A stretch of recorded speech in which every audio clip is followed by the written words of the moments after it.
Hi. Hello. Welcome to Point Blank, and Yes. we are on the topic of the rise in teen sex. Yeah. Yes. I'm Poh Kwan. This And is Elsie.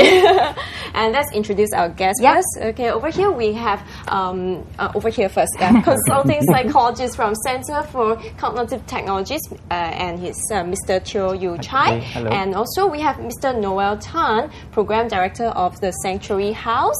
And we have two 17-year-old students here.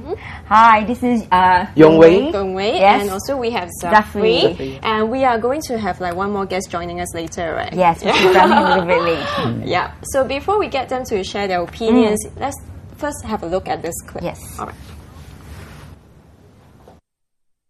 Hogging the headlines, a 13-year-old British boy who fathered a baby with his 15-year-old teenage girlfriend is now embroiled in a paternity dispute with two other teenage boys.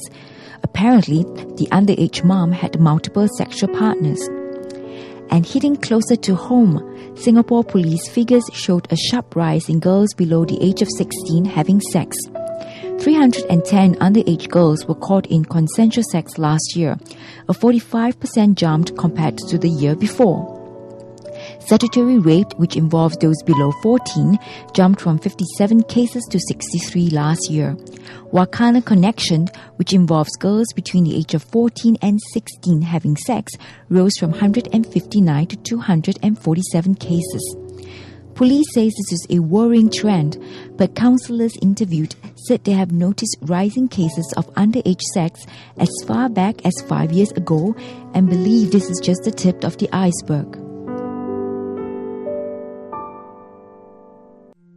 So we saw that about 5 years ago. How young were building these up.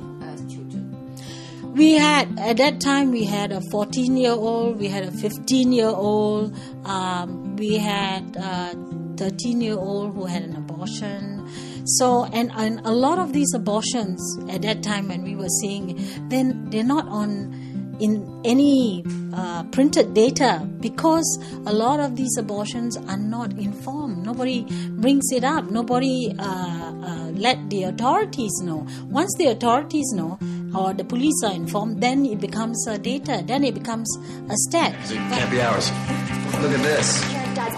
What are the reasons for the spike and why are they starting so young? Some have blamed this on popular culture in the form of hit television shows which seemingly glamorize casual sex and risky behavior. Teenagers, they look out for role models. They want to copy something, someone, and the celebrities are their first call, because celebrities project fame, popularity, style, coolness. So they want to copy that. And what are the celebrities doing? The celebrities are speaking, maybe not in words, in their style, in their attitude, in the way they talk also. Sex is cool. They dress sexually. They talk sexually. Their lifestyle is sexual. So what's the message? The message is sex is cool. The primary reason why teenagers do a lot of these serial relationships, I call them serial relationships, because they go from one person to another person like a bee to flowers, many, is they are looking for acceptance. Are teens prepared to handle the consequences of unwanted pregnancies and sexually transmitted diseases? It's not possible. It won't happen to me. It may happen to, I know about STDs, and I know about pregnancy. I know. But it won't happen to me. Daring sort of attitude, like daring the world, the I'm invincible type attitude would get them into trouble. Recently, there have been quite a number of reports in the press that talk about the rise in teen sex. So, do you think that's something perfectly fine? No, for me myself, I think it's morally wrong. In some other countries it might be fine, but Singapore is quite they are quite concerned about this. Yeah, I think it's very worrying because the girl, you never know the girl might get pregnant and there's always the risk of STDs. In my opinion, it's not good. Before the maturity, they don't know which is the safer one. If you do it too early, tomorrow you might not be steady in your relation, and what happens is you actually become unstable of getting into one relation and again another, and which is not a good trend, be it a girl or a boy. What do you think are the reasons for some teenagers to want to have sex when they're underage? Maybe they want to have fun. Peer pressure. Curiosity. Are you yourself curious about sex as well? No.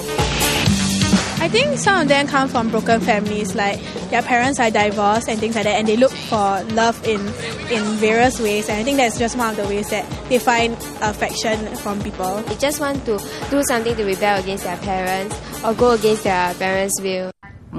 Wow. Okay. Yeah. Let's start asking the youths. Okay. Why do you think some teenage couples are starting to get physical too early? In their relationship stages. Do you agree with what they said? Yeah, I agree totally. Because if you get into it, it will stay on with you for life. Like example for STDs, there's no cure for it. So the responsibility is heavier. But why are you starting so young then? We've asked some of them on the street, so yeah, answers. Yeah, because I think due to peer pressure, some of them may think it's cool to do it. It's 100% safe free. So it's not that good to do it for me because I have a different kind of thinking. They are sometimes more or less mature, so it takes time to get to know what the risk is. Okay, then what about Yong Wei? I would say that it's really that everyone wants to try for experience. Because I've seen other people do it, so I wouldn't really, because I know what's the implications after that. Which then, like my friends, maybe I know people are young and we are curious, we are fun and outgoing, so we choose, as in my friends choose, so I just watch them, maybe they choose have a boyfriend, girlfriend at age 13, 14, which is totally kids. So you're saying that a lot of your friends are actually engaging in casual sex already? I'm not sure about that, but of course I heard a lot of scandals around. You've heard a lot of scandals among your friends. Okay. Then for Noel, I'm sure at Sanctuary House you deal with quite a number of cases that's about teenage sex. So why do you think are some of the reasons for them to want to start engaging in casual sex? It's very complicated. I think there are several reasons. I mean, everybody finds it very easy to just blame the media. But the media has been around for a long time. This kind of stuff's been around for a long time.